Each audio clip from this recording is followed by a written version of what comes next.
Hello everyone, welcome back. This is 1940, turn 6. It is now the ANZAC and the French's turn.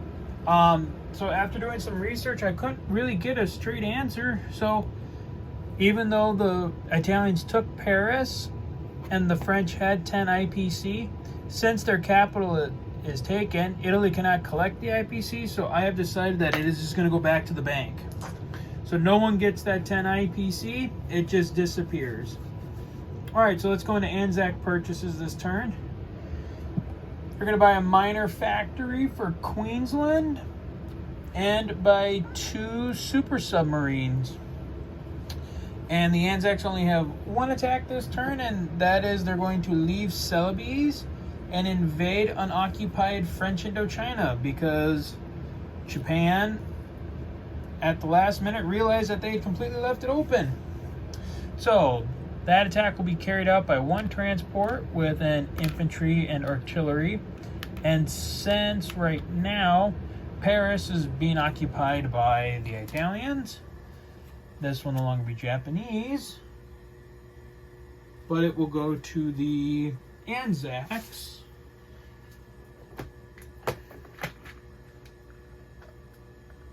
For the ANZACs, we'll get 2 more IPC.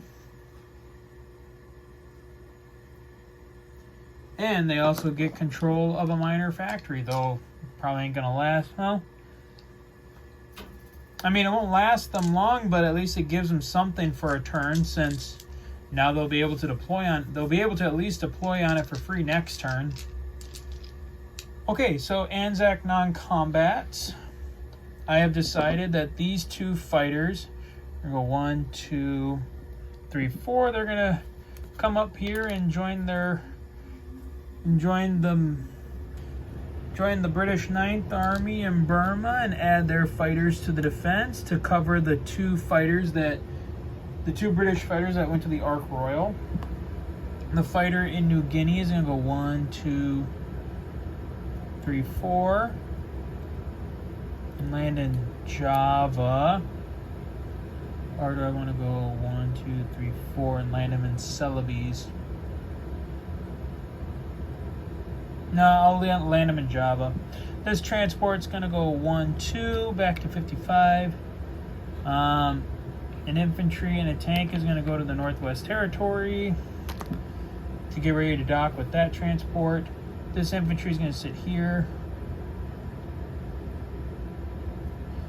This transport is going to pick up the infantry and tank, and with this destroyer, they're going to move to Java and garrison the island.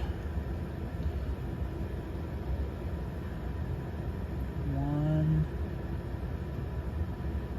2, yeah. And they'll garrison the island. Other than that, oh, and then over here, the ANZACs will move in with the British 8th Army into Tobruk. I won't put them on the 8th Army board since the 8th Army likes to keep moving. So there's that. And that is it.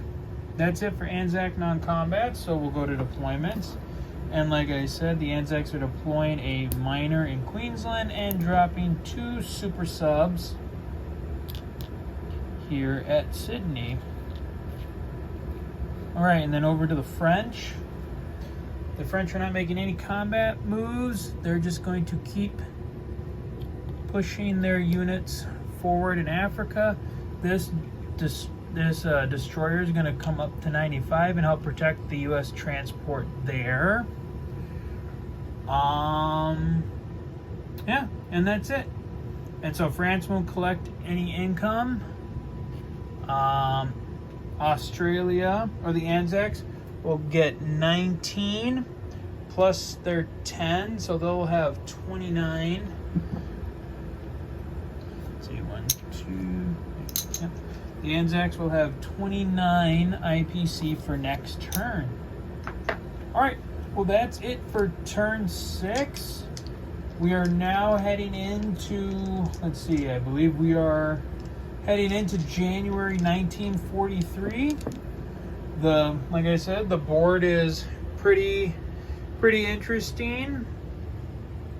The Germans and the Italians just might be able to make a comeback in Europe.